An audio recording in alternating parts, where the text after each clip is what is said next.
এই দোয়া যেদিন আমি পড়েছি কোরআনে, ওই দিন থেকে আজও পর্যন্ত আমার মনে হয় না আমার জীবনে 2 মিনিটের কোন দোয়াও যদি হয়, 1 মিনিটের দোয়াও যদি হয়, মুহূর্তের দোয়াও যদি হয়, আমি এই দোয়াটা কখনো মিস করি বলে, জ্ঞাতসারে মিস করি বলে আমার মনে পড়ে না। ছাত্র জীবন থেকে শুরু করেছি, আজও পড়ে যাচ্ছি।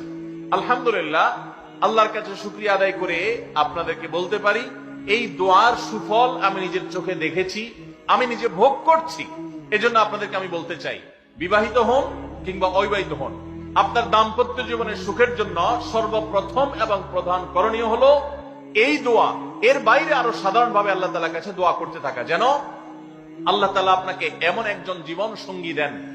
মা বোনরা দোয়া করবেন জীবন সঙ্গী, আপনারা দোয়া করবেন এমন যেন জীবন সঙ্গিনী দেন, যে জীবন সঙ্গী আপনার চোখ জুড়ানোর মতো হবে। দেখুন, আল্লাহর ভাষা এমন যে এই ভাষা তো অলৌকিক, এটা তো কোনো মানুষের ভাষা নয়। দোয়ার ভাষ্য লক্ষ্য করেন, আল্লাহ শিক্ষা দিচ্ছেন আমাদেরকে, রব্বানা হাবলানা মিন আজওয়াজিনা ওয়া যুররিয়াতিনা কুররাতা আয়ুন। হে আমাদের রব, আমরা আপনার কাছে এমন স্ত্রী চাই, এমন সন্তান চাই, এমন পরিবার চাই, যেই পরিবারের সদস্য, আমার স্ত্রী, আমার সন্তানরা আমার নয়ন জুড়াবে, আমার চোখ জুড়াবে, এরকম মানুষ চাই। একটু ভাষাটা লক্ষ্য করুন। আমরা সাধারণত দোয়া করলে কি চাই? আমরা এক একটা দিক চাই। ধরুন, আপনার স্ত্রী মাশাআল্লাহ অনেক সুন্দরী, অপূর্ব সুন্দরী, তিনি আল্লাহ তাআলা তাকে অনেক রূপ লাবণ্য দিয়েছেন, কিন্তু তার যদি চরিত্রটা খারাপ হয়, তাহলে এই স্ত্রীকে আপনার নয়ন জুড়াবে, চোখ জুড়াবে, চক্ষু শীতলকারী হবে?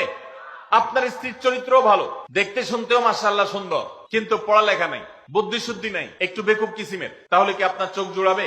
ভালো লাগবে? আপনার স্ত্রী শিক্ষা দীক্ষাও আছে, জ্ঞান গরিমায় মাশাআল্লাহ তিনি ভালো, রিচ, সমৃদ্ধ, আবার চেহারা সুন্দর, আবার তার মধ্যে তার চরিত্রের সমস্যা নেই, কিন্তু সমস্যা কি? সমস্যা ধরুন তার ভিতরে এমন রোগ আছে, শারীরিক রোগ, যেই রোগের কারণে আপনার জন্য সেটা বড় কঠিন পরিস্থিতির মুখোমুখি হতে হয়। ধরেন দুরারোগ্য কোন ব্যাধি আছে, মরণ ব্যাধি আছে, এমন কোন রোগ আছে যেটার কারণে আপনাকেও সাফার করতে হয়, তাহলে এই স্ত্রী কি আপনার চোখ জুড়াবে?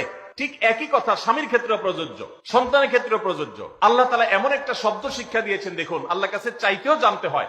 উল্টাপাল্টা দোয়া করলে দোয়া পূরণ হয়ে যাবে, কবুল হয়ে যাবে, কিন্তু আপনার কাজ হবে না।